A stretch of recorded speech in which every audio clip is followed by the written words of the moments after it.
just as an update on what we've got going on here. It's middle of October. We've got a lot done. We've got more to do, but some of it I can do in the winter, and some of it I can't. So I already started working on the lead keel down below, and that's going to be a process on its own. Because basically I had to grind back a little bit where the keel meets the hull, and then fill that up with 5200, tighten up the keel bolts underneath, and then I fared over it. So I just have to put the barrier coat on and then put the anti-foul on, which we have plenty of right now.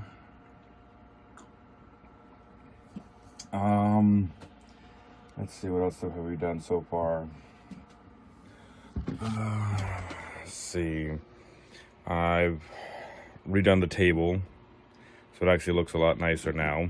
We installed that, which I'm not really going to use it much, but it's nice to have. We're close to shore, and we can get Wi-Fi on our phones. Well, signal on our phones, so we can turn the hotspots on. I've piped the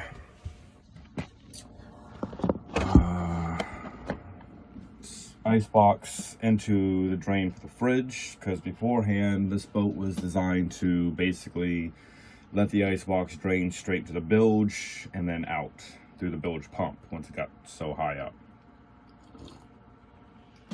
The bilge isn't that high, I'm sorry, not that deep in this boat, so I just piped it straight into that.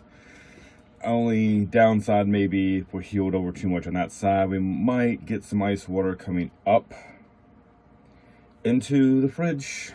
Might be the only downside to it, but I'll tackle that another day when it's an issue. Started revarnishing all the wood rails on top, the tiller handle. The engine works, so we got the starter replaced, and now it fires up without a problem. I've got an Espar clone, basically a Weber diesel heater that I'm installing, and that'll be its own separate thing. I got some additional parts coming in because the parts that come with are kind of cheap and flimsy, so it doesn't really mesh well, but it is all wired up already. I just have to replace a few pieces and move a few things. The new control panel is now in, so that's the thing. I'm gonna end up putting another one that way, because the way it was wired before, like, everything was jumped to each other, so didn't really have a whole, it was a whole jumbled mess in there, and I'm starting to fix it out and straighten it out. But yeah, everything was just jumped to the next thing, and multiple things on one switch, and it's just like, I don't really care for that. So, and I looked on a couple of forums and found that some people created their own navigation little backing for all their fuses and everything else and switches. So it's pretty much what I'm doing. Still gotta get to the top of the mast to install the anchor light, and that's like 35 feet up in the air. So short of hoisting someone up there, I'm gonna have to see about ordering a ladder that I can go up the track, that I can climb and just hook myself to with like a rope harness or something. That way, if I fall, I'm not going that far. But yeah, and then we got the new diesel tank installed. I've still got to plumb the fill line into it, because where it's at, it's not quite where it was for the fill line going into the tank. So I've got to go buy a new fill line so that it can come over just slightly over to where the new fill line is for the tank. And that one's, I've got to finish wiring that up, because it has a sender in it that'll tell me roughly how much fuel we have. I'm going to end up doing the same thing to the water tank out in the V-berth. That way I know how much fresh water we have. All the headlining in here got basically pulled and tightened. You see there's still a staple right there. That's going to eventually get replaced, whether it's this year or next year. I'm going to eventually replace it all. And there's a couple boards here or there that need replacing. She was pretty much left on the hard for about 5 years, so a little longer than we thought, but not in bad condition. I still have the floorboards down that I made work, so they're completely water sealed, so I'm not too worried about that. I'm going to end up throwing some laminate over it, some teak and holly laminate, just to bring back the look, because I do like the way it looks. I think it's kind of interesting. So, and there's a couple pieces I've got to replace still, but for the most part she's all good. We were hoping to be able to launch her this year. I mean, granted, it's probably a good thing we didn't, because we didn't really have much of a plan once launching her. So this way at least allows us to come up with a plan about where we're gonna put her, anchor her. State of Maine has a thing where you have to have a mooring for your vessel. Whether you own it or you rent it, you just have to have it on a mooring if you're gonna have it here and there, except for a few days here or there or whatever.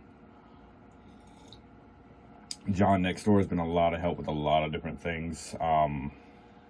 Mostly information, just teaching me a bunch of things. As soon as he and or the other guy, Misha, that's down that way, start talking, I start listening, paying attention to the stories and what they're doing, how they're doing it. Both their vessels are amazing, twice my size. Well, Misha's not. His is like a 35, 40 footer, so it's only like an extra 10 feet.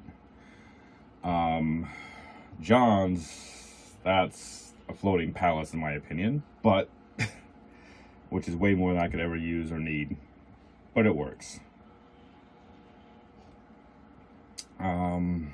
We've got the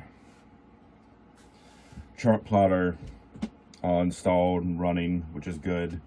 The depth sound is giving me a little issue, so I got to figure that out. Either that or just replace it.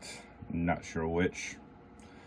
I ideally would like it going to the Garmin, but at the same time, I'm not opposed to having a separate thing telling me what the depth is as well. So, trying to think what else. All the headlining and the V-berth got redone. I'm not sure if I mentioned that or not. I have, my bad. If hopefully I didn't mention it. So, other than that, she's looking pretty good. The cushion's gonna get reupholstered, because actually all of them are gonna get reupholstered. That includes the ones underneath for the C-berths. Those need to get redone as well, because yeah, they just do. But overall, I'd say it's not a bad setup. Stopped any leaks. I'm still going to have to go through the portholes and all that and reseal them, because I'm not sure when the last time they were sealed were. And I could just leave them, or I could just know when they were sealed last. So I might just end up doing that. Just a bunch of screws to pull out. The running rigging looks good. None of the stainless steel is movable or anything like that within the cable. So, should be good with that. I'll have to send the sails out to get washed, and there's a few bits and pieces where I need to get restitched. Nothing terrible, but the stitching's definitely come loose over the years. It's like a 30-some-odd-year-old boat, so it happens. And they are the original sails that come with the boat, including the boat number that's on the sail. Propane system works fine, which is great. Means we can cook. The gimbal stove is missing the actual pot holder pieces, so I got to pick those up. Because not really trying to cook underway and having that thing gimbaled, but all the pots falling the hell over. and make a mess everywhere. Right now, I'm not going to do a full tour because it's a little messy because I've just been cleaning and working, so it's not exactly viewer ready, but it'll get there probably before the end of the winter, because I still plan on coming here and working on her and just taking away at the projects bit by bit as I can do them. With a diesel heater, it'll at least make it so that I can heat the boat up without any issues. I'm gonna pipe that in, probably have it installed in the cockpit locker and then pipe it in. So, and when I saw it worked really, really well when I did a basically dry install on the ground, just hooking everything up and making sure everything worked correctly. So everything worked nice and it all worked together, so it is what it is, and we'll get that up and going next week. All the parts should be coming in Thursday that I need. So should be all good. I need to pick up some new Jubilee clips, but I can just pick those up from Hamilton Marine up the road. But yeah, no, everything so far is doing really, really good, and everything's working well. All the lights have been replaced with 12 LEDs, so it's less of a power draw. I still have to replace the bulb that's running light that's up on midway through the mast, and I'll replace that with an LED as well. Same thing with the anchor light. Once I get up there, I've got the part down here, and once I get ready to replace that, I'll replace those bulbs as well. So every bulb on this boat has been replaced with an LED so far that I can get to. I have installed 2 fans on the boat, 12-volt fans, just to help push air around and what have you. Just, yeah, it's nice. I mean, I'm going to have to see about putting some type of limiter on the power, so it kind of slows it down a little bit, because right now there's only 1 speed and that's high. So I'm going to see about doing some type of dimmer or something like that, inline dimmer for the 12-volt switch, and just kind of like slow the amount of power it gets and see if that works. I might just blow it up as far as the fan, not the boat. But yeah, so we're looking at launching, with any luck, May of next year. We're looking at launching. Yeah, all the running rigging's been replaced too. I've got 2 more running riggings I've got to replace, and that's it. So not all, but yeah, -2. All but 2 have been replaced. Because beforehand, I could literally do this and break them. And yeah, imagine that under power or any type of wind, anything, and yeah, it'd snap right off, and no bueno. Not good. So, but for the winter, I'll take away at small little projects, put money aside for the sailing fund, and then, yeah, just means I have to pay the boatyard their winter storage fees, which, not terrible, but not great. It's like $2,000 something, 2006. So not terrible, not great, but it'll work. All right, well, that's it for now. Bye.